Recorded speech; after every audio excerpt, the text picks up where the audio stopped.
Shortcut movie शुरू होती है एक छोटी सी बच्ची को दिखाकर जो जंगल में दौड़ रहा था, जैसे मानो कोई उसका पीछा कर रहा है। पर इसके असली कारण हम जान पाएंगे आगे। सीन शिफ्ट होती है प्रेजेंट में, जहां हम एक रेड कलर की बस देखते हैं जो जंगल में एंटर करते ही मेन रोड पर एक पेड़ पड़ा हुआ पाता है जो पूरे रास्ते को पूरी तरह से ब्लॉक करके रखा था। सो इसी कारण बस ड्राइवर ने बस को एक शॉर्टकट से लेने की ठान लेती है। बस और थोड़ी देर चलते ही जंगल के चारों ओर अंधेरा होने लगता है। ऊपर से देखा जाता है बस के सामने ही जंगल के ही एक एनिमल पड़ा हुआ है। सो उसे हटाने के लिए ही बस ड्राइवर नीचे उतरता है, मगर वो जब लौटकर वापस आता है तब उसके साथ और एक आदमी था जो बेसिकली बस के सारे बच्चे को मारना चाहता था। वो बस ड्राइवर को गन पॉइंट में रखकर सभी को धमकी देने लगता है। तभी उनमें से ही एक इस बदमाश को पहचान लेता है जो एक सीरियल किलर था और सिर्फ वो टीनेजर्स को ही मारता था। हैरानी की बात तो यही था, बस में सभी के सभी ही टीनेजर्स थे।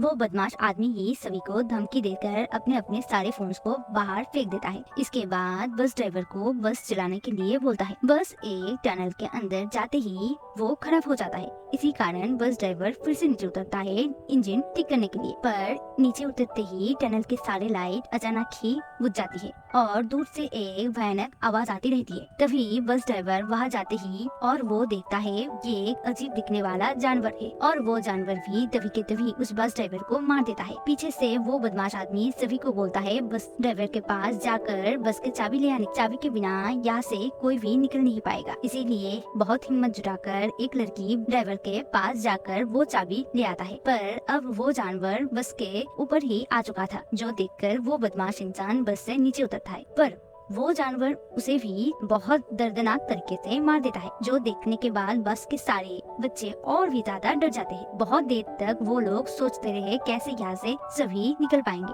पर तब तक वो जानवर तो बस के अंदर ही आ चुका था। उनके पास एक टॉर्च था जिसके लाइट उसके ऊपर पड़ते ही वो डरने लगता है और इसी चीज का ही सभी फायदा लेते हैं। बस के दूसरे दरवाजे को तोड़कर निकल आता है बाहर। भागते भागते टनल के अंदर एक बंकर दिखाई जाती है। ज्यादा ना सोचकर सभी ने उस बंकर में ही चले जाते हैं। थोड़ी दूर तक चलने के बाद ही पता चलता है ये एक मिलिट्री बेस कैंप है। वहाँ पर उन सभी को एक बंकर की मैप भी दिखाई जाती है जो आगे जाकर बहुत ही हेल्पफुल होगा सभी के लिए। सो जो भी हो, सभी ने एक रूम में आकर वहाँ पर ही बैठते हैं, पर यहाँ से तो निकलना ही पड़ेगा। इसी कारण तो लोग बाहर जाते हैं बंकर के कंट्रोल रूम के तलाश में, जहाँ से सभी को दो फायदा होने वाला था। पहले तो अगर बंकर के सारे लाइट जला दी जाए तो उन सभी को इस बंकर से बाहर जाने की रास्ता ढूंढने में ज्यादा से ज्यादा परेशानी नहीं होगी, और दूसरा उन सभी को पता था सिर्फ और सिर्फ लाइट ही उस अजीब दिखने वाला जानवर को दूर रख सकता है। सो इसी कारण वो लोग निकल पड़ते हैं कंट्रोल रूम के तलाश में। सो ढूंढते ढूंढते वो लोग बहुत दूर तक आ चुका था। दूसरी ओर देखा जाता है जो तीनों बच्चे एक रूम में बैठा हुआ था, उनमें से ही एक को जाना था टॉयलेट। इसी कारण वो और एक लड़का बंकर के दूसरी ओर आते हैं, पर वहाँ पर देखा जाता है उस लड़की के ऊपर वो जानवर हमला कर चुका है।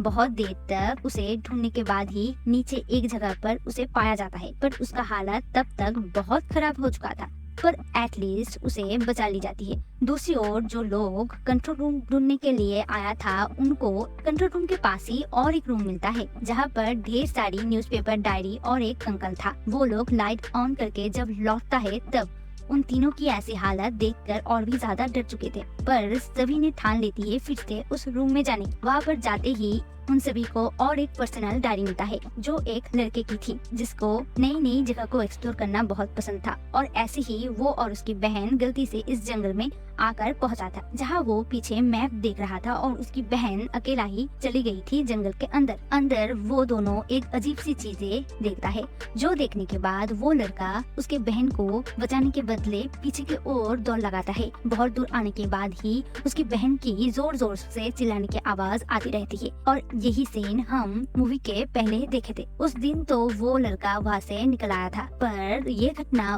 उसको मन ही मन बहुत दर्द पहुँचाता रहा। बहुत साल गुजर जाने के बाद फिर से वो वहाँ पर आता है, उस अजीब दिखने वाला जानवर को मारने की इंतजाम करता रहता है, पर अनफॉर्चुनेटली वो ही उस भयानक जानवर के हाथ से ही मारा जाता है। पर ये सब घटना वो डायरी में सब कुछ लिख कर रखा था, जो आगे जाकर उन पांचों को मिलता है। अब सब मिलकर ठान लेते हैं इस अधूरा काम को वो लोग जरूर पूरा करेंगे।